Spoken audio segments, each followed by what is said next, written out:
Buenas tardes, queridos hermanos. En esta ocasión tenemos nuestro estudio bíblico basado en el libro del Éxodo, capítulo 15, de los textos 22 al 27. Hemos titulado esta porción de la palabra de Dios con el título Un viaje con condiciones duras. Tenemos que recordar que Dios fue quien sacó de Egipto al pueblo de Israel. En Éxodo 20, textos 1 y 2 dicen: Y habló Jehová estas palabras diciendo: Yo soy Jehová tu Dios, que te saqué de la tierra de Egipto, de casa de siervos. Fue Dios quien lo sacó. Y como dice la palabra del Señor aquí en Éxodo 13, versículos 3, versículo 7, versículo 14 y versículo 16, si gustan cotejar en sus hogares. En estos textos dice que Dios fue quien sacó a Israel con mano fuerte. No fue Moisés, fue Dios a través de su siervo. De esto debían tener memoria y enseñarlo así a las generaciones futuras. Tendrían que recordar que fue Dios quien los sacó de la tierra de Egipto. También el mismo Señor Jehová fue el encargado de guiarlos en su peregrinación, que se prolongó por 40 años. Es decir, esto corresponde al 10% del tiempo que fueron esclavos en la tierra de Egipto. Dios iba delante de ellos en una columna de nube para guiarlos. Éxodo 13:21 dice: Y Jehová iba delante de ellos de día en una columna de nube para guiarlos por el camino. Recuerden que ya hemos visto que en la Biblia esta palabra indica el propósito.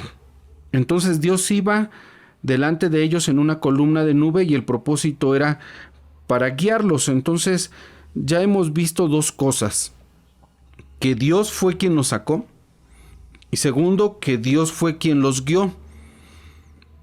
Esto fue un caminar de fe. Israel tenía que confiar plenamente en Dios para la liberación, y también tenía que confiar plenamente el tiempo que Dios los iba a guiar. Desde que salieron de Egipto, fue Dios quien los guiaba, los orientaba y les indicaba hacia dónde tenían que dirigirse.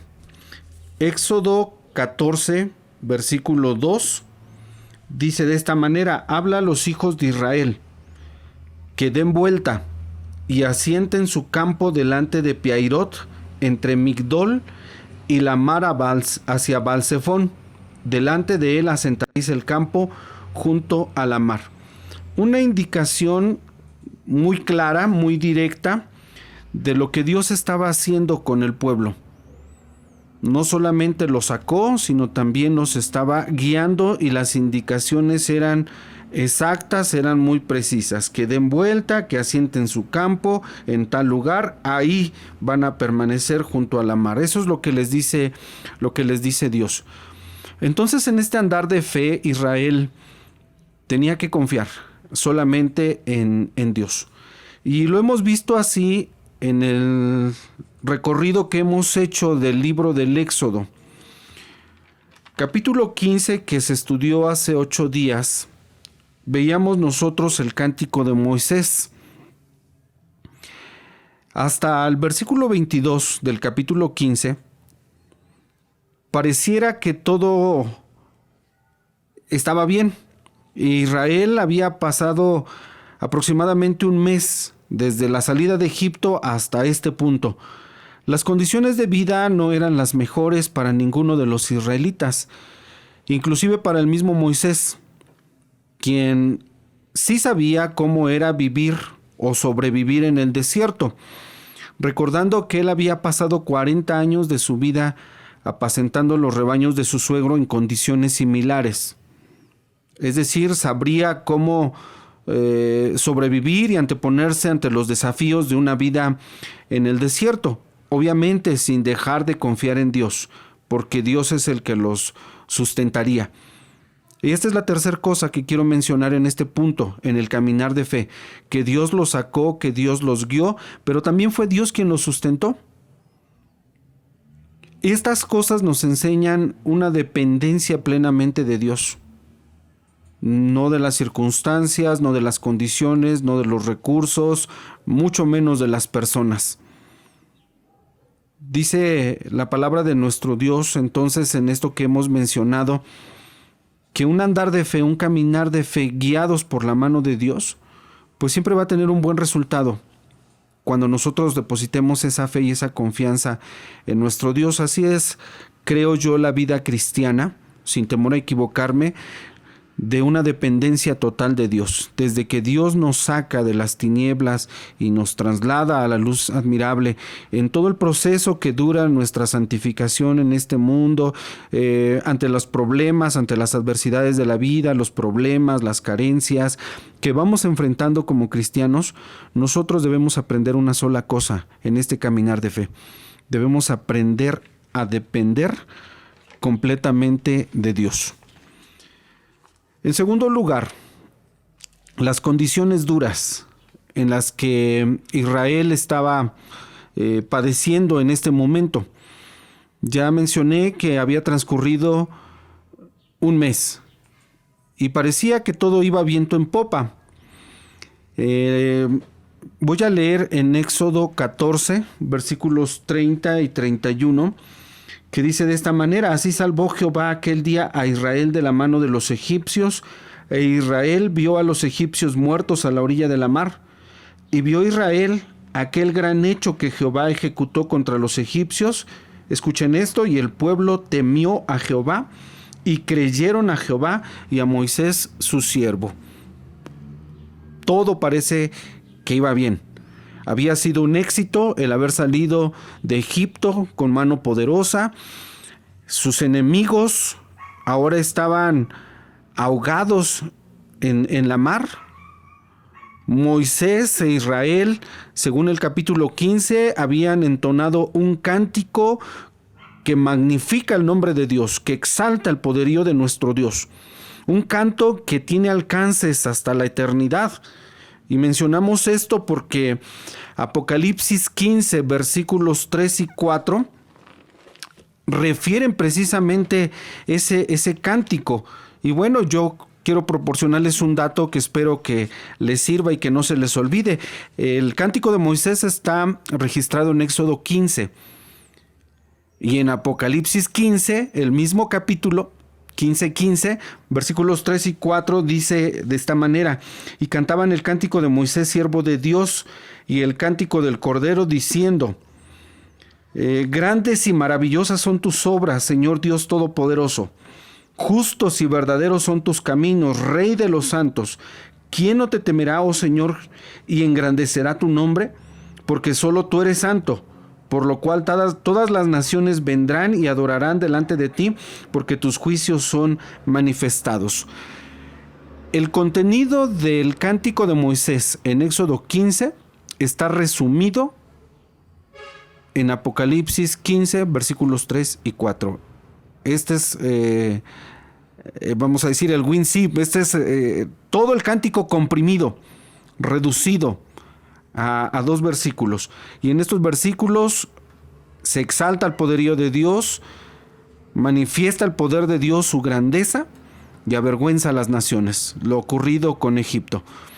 Pero después de la alegría, regresando al Éxodo, después de la alegría, el regocijo de haber entonado este cántico para la gloria de Dios, ellos caminaron durante 3 días, según nuestro pasaje de Éxodo 15, versículo 22, se hizo Moisés que partiese Israel del mar Bermejo, y salieron al desierto de Sur, y anduvieron 3 días por el desierto sin hallar agua.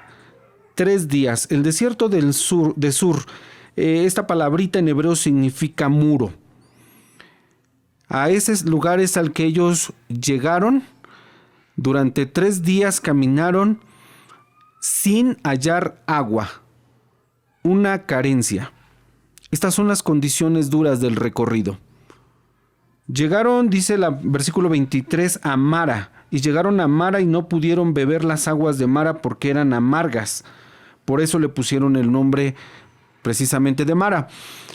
El pueblo se ve muy pronto sediento y hambriento en el desierto. Recordemos la forma en la que salieron. Fue una salida rápida de Egipto. No llevaban suficiente alimento, no llevaban agua potable. Habían caminado ya, se calcula, según los estudiosos, aproximadamente 1 mes de la salida de Egipto. Llegan a Mara y encuentran un agua no potable, no lo que necesitan esas más de 600,000 personas. Recordamos el dato que nos da Éxodo 12:37. El dato es que partieron los hijos de Israel de Ramesés a Sucot como 600,000 hombres de a pie, sin contar los niños. Más de 500,000 de personas caminando con carencias. Pero recordemos algo importante, con la presencia de Dios. Las condiciones en nuestra vida, también como cristianos, pueden ser muy difíciles. Y de verdad, hay personas, hay hermanos que pasan por muchas tribulaciones. Su vida está llena de sinsabores, y esto pues es bíblico. El Señor dijo: en el mundo tendréis aflicción, mas confiad, yo he vencido el mundo. La Escritura dice que la vida del hombre es corta, llena de sinsabores. Así que el creyente no debe de sorprenderse, como dice Pedro, como si alguna cosa extraña nos aconteciese. Pero hay gente que en su vida cristiana padece, y padece mucho. Hay gente que siendo cristianos tienen muchas carencias, y pues a la luz de la Escritura todo esto tiene sentido. Pero decíamos, nuestra vida puede tener muchas carencias, puede tener muchas pruebas, muchas dificultades, vicisitudes, muchos conflictos. Pero una cosa no debemos de olvidar: que Dios está con nosotros, en nosotros y por nosotros. Eso hace una grande diferencia. La carencia entonces de ellos es ahora por falta de agua. Eso fue una situación terrible, desesperante, recordando el dato que mencionábamos de Éxodo 12:37, que eran más de 500,000 de personas, solamente los hombres de pie, sin contar a las mujeres y sin contar también a los niños. Había pequeños ahí que sin lugar a dudas iban a su madre, a su padre y decían: papá, mamá, tengo sed. Y esto pues ponía en una situación angustiante a los padres. Imagínense 3 días sin agua. Al final encuentran un lugar, cuando llegan a Mara, pero encuentran agua salina, agua no apta para beber, en medio de un desierto ardiente. ¿Usted qué haría como papá? Obviamente buscar a alguien que respondiese por la situación. Vino la desesperación, vinieron los enojos y al final pues una querella contra Moisés. Dice entonces versículo 24: entonces el pueblo murmuró contra Moisés y dijo: ¿qué hemos de beber? No era la primera vez que el pueblo alzaba su voz contra Moisés. Voy a regresar al capítulo 14, versículos 11 y versículo 12, que dicen de esta manera: y dijeron a Moisés: ¿no había sepulcros en Egipto que nos has sacado para que muramos en el desierto? ¿Por qué lo has hecho así con nosotros, que nos has sacado de Egipto? Fíjense bien, es una murmuración, es una queja, es un reclamo directo contra Moisés, y están diciendo: tú nos sacaste de Egipto. No están acusando a Dios. Aunque al final, por lo que dice la Escritura, nosotros sabemos que no se quejaban de Moisés, en realidad se estaban quejando de Dios. Versículo 12 del capítulo 14 de Éxodo dice: ¿no es esto lo que te hablamos en Egipto, diciendo: déjanos servir a los egipcios? Que mejor nos fuera servir a los egipcios que morir nosotros en el desierto. Ahí están las quejas. No es la primera vez cuando llegan a Mara, cuando se encuentran ante una situación frustrante y desesperante por la falta de agua. No es la primera vez. En realidad Israel fue un pueblo de constantes quejas contra Dios y contra Moisés, al punto que nosotros ya conocemos que Moisés llegó a desesperar y llegó a decirle a Dios: Dios, mejor quítame la vida. Mira, este pueblo yo ya no lo puedo soportar. ¿Acaso son mis hijos? ¿Acaso yo los engendré? El mismo Moisés llegó al punto de la desesperación. Vean lo que dice, por favor, el Salmo 95, versículos 8 y 10, acerca del pueblo de Israel. Estos textos dicen dos cosas acerca del corazón de Israel como pueblo. Voy a dar lectura, siguiendo conmigo ahí en sus hogares. Salmo 95, 8 dice: No endurezcáis vuestro corazón como en Meriba, como en el día de Masa en el desierto. Dice el Señor: donde me tentaron vuestros padres, probáronme y vieron mi obra. Leí también el 9. El 10 dice: 40 años estuve disgustado con la nación y dije: pueblo es que divaga de corazón y no han conocido mis caminos. Dos cosas se dice del corazón de Israel. En el versículo 8 dice que tenían un corazón duro. Y en el versículo número 10 dice que era un pueblo que divagaba de corazón. Sus corazones fueron duros, sus corazones fueron indecisos, sus corazones fueron de constantes querellas. Regresemos a Éxodo 15. Ahora para ver el versículo 25. Y Moisés clamó a Jehová, y Jehová le mostró un árbol, el cual metido lo que hubo dentro de las aguas se endulzaron. Allí les dio estatutos y ordenanzas, allí los probó, dice el Señor. Después de esta murmuración, que es comprensible humanamente por la desesperación ante la falta de agua, pero estamos diciendo que al andar con Dios en nuestro caminar de fe, tenemos que tener presente tres cosas: que es Dios, es el que nos saca, el que nos guía y el que nos sustenta. ¿Cómo reaccionamos nosotros ante las adversidades de la vida? ¿Cómo nos comportamos? Estamos viendo que el pueblo pues reclamó por la dureza de su corazón, reclamó por ese corazón indeciso que no se había inclinado completamente hacia Dios. Aquí Dios usó un árbol para endulzar las aguas de Mara.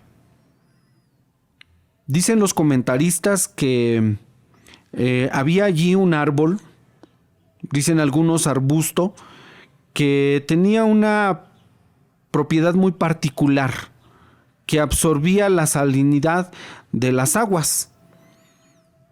No precisamente a lo mejor aguas amargas, no podemos afirmarlo. Nuestra Biblia, en la versión que usamos, dice que eran amargas. Y el nombre de Mara pues es amargura. Significa eso. Damos más inclinación a eso. Aunque dicen los comentarios que pues ese arbusto o ese árbol tenía la propiedad de quitar la salinidad. Aquí ya no podría yo dar, la verdad, mayor explicación. Lo que sí podemos decir es que Dios, y es nuestra enseñanza, Dios usa lo que Él quiere para proveer a su pueblo. Dios usa lo que quiere para sanar a su pueblo. Dios usa lo que quiere para salvar a su pueblo. Dios usa lo que quiere para defendernos. Dios usa lo que a Él le place para cumplir sus propósitos, para ayudarnos, para bendecirnos. Es lo único que podría yo comentar en relación al versículo 25. ¿Cómo eran las aguas? ¿Qué pasó con el árbol? Lo que sí veo y debemos de ver nosotros que fue Dios. Dios usa, recalco, lo que Él quiere para proveer, para sanar, para salvar, para defender, para cumplir sus propósitos. Versículo 26, y dijo: después de que allí los había probado Dios, le dice Dios a Israel a través de sus siervos: si oyereis atentamente la voz de Jehová tu Dios, e hicieres lo recto delante de sus ojos, y dieres oído a sus mandamientos, y guardares todos sus estatutos, ninguna enfermedad de las que envía a los egipcios te enviaré a ti, porque yo soy Jehová, tu sanador. Aquí el Señor se presenta como el sanador, no por las aguas que fueron transformadas y hechas potables para el consumo de Israel. En realidad aquí Dios les está diciendo dos cosas importantes en este versículo 26. Si oyes y guardas los estatutos de Dios. Dice el Señor: ninguna enfermedad de las que envía a los egipcios te la enviaré a ti, porque yo soy Jehová tu sanador. Entonces, en esta dependencia de nosotros como pueblo de Dios, como iglesia, como creyentes, en este caminar de fe, tenemos que hacer básicamente estas cosas: oír atentamente la voz de Dios y guardar sus estatutos y sus mandamientos. Con la ayuda del Señor, creo que de esta forma nosotros podemos conocer más acerca de nuestro Dios. El Señor es nuestro sanador.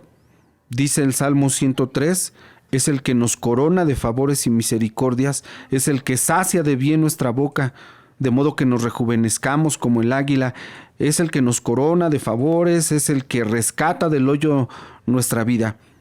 Ese es el Dios que está con nosotros, es el Dios que nos sacó de las tinieblas a la luz admirable, es el Dios que nos acompaña en nuestra peregrinación en este mundo, en este desierto lleno de peligros. Es Dios, hermanos, el que nos ha de introducir hasta que lleguemos a la tierra prometida, hasta que lleguemos al paraíso, a la presencia de nuestro Dios. El último versículo 27 de Éxodo 15 dice: y llegaron a Elim, donde había 12 fuentes de aguas y 70 palmas, y asentaron allí junto a las aguas. Dios, hermanos, les concedió a Israel el agua que necesitaban allí en Mara. Dios les proveyó su compañía, Dios les proveyó la guía. Dios hizo muchas cosas por Israel. Les otorgaría la absolución de sus faltas, los protegería, los guardaría de enfermedades. Dios les dice: yo soy tu sanador. Pero además, en este versículo 27, y es mi último comentario, el Señor les ofrece un reposo. Llegaron a Elim, donde había 12 fuentes de aguas. No es coincidencia que sean 12 tribus de Israel y que Dios los haya llevado a un lugar donde se encontraban 12 fuentes, una para cada tribu. Así es Dios, hermanos. Dios es generoso, Dios es comprensible, Dios sabe lo que necesitamos y provee. Dice el Nuevo Testamento: Dios nos da conforme a las abundantes riquezas de su gloria. Y ya he mencionado que Dios no nos da conforme a nuestra necesidad. A veces Dios en su voluntad nos da mucho más abundantemente las cosas que pedimos, que esperamos, que entendemos, solamente por su buena voluntad. Allí Dios a Israel le proveyó de 12 fuentes y 70 palmas. Dice: y asentaron allí junto a las aguas. Si nosotros pensáramos solamente en 70 palmas para más de 500,000 de personas, diríamos: esto es ilógico y hasta absurdo. Y así es como piensa la alta crítica acerca de las Escrituras. 70 palmas no pueden ser literales. Pensemos más bien, hermanos, en algo suficiente. El número 70 también es simbólico. Algo suficiente, algo vasto, algo que pudo ayudar a Israel. Aún así, ellos contaban con la suficiencia de la nube que les acompañaba, les proveía de sombra.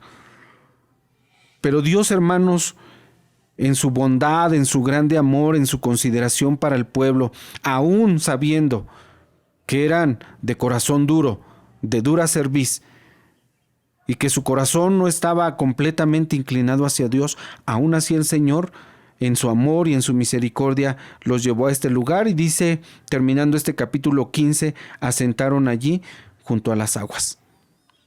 Dios les dio agua a través de esas 12 fuentes y también les proveyó reposo.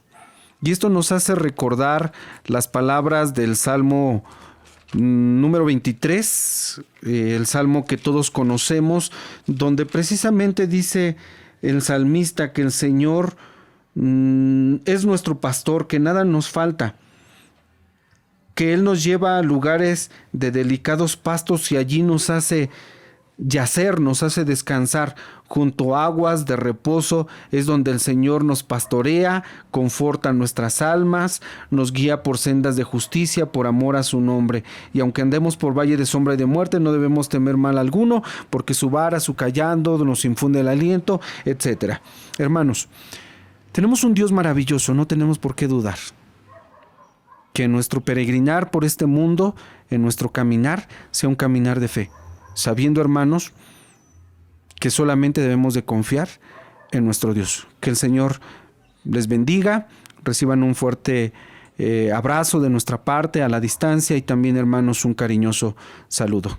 Que Dios nos bendiga a todos. Amén.